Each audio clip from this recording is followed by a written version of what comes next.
Ipangita ko ikaw, bisan diya sa panit sa akong mga damo. Gisiksik ko lakip ang katapusang suok ning galaman.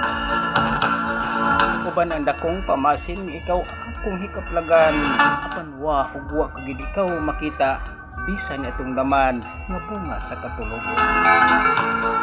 Ug unya gibuyan ko ang hataas nga panghupaw, maan sa kamingaw. Uban ang nagkadayang hagawhaw nga misakgaw sa akong kahilom. Buot kong pigutan apan ang kusog nga bulog ni pagbati mo patigbabaw.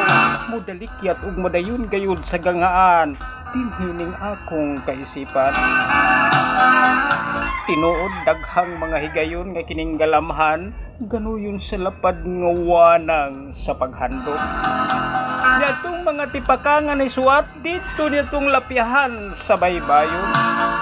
Mga kaagi nga puno sa kasadya ug sa tumang kamabulukon, sanglit nagsaysay ni atong mga adlaw tang malipayon.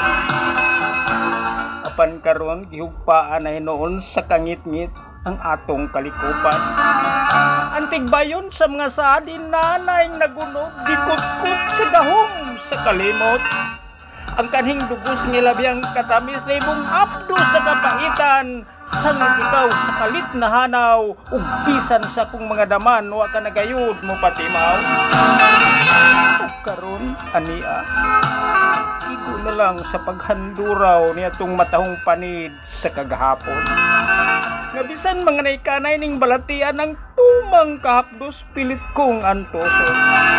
Kaya ang mga tunog nagpabiling nagluta sulod ning kahiladman, dili mapapas kay lagi ang tanan na isuwat naman dito nitong lapyahan sa handumanan.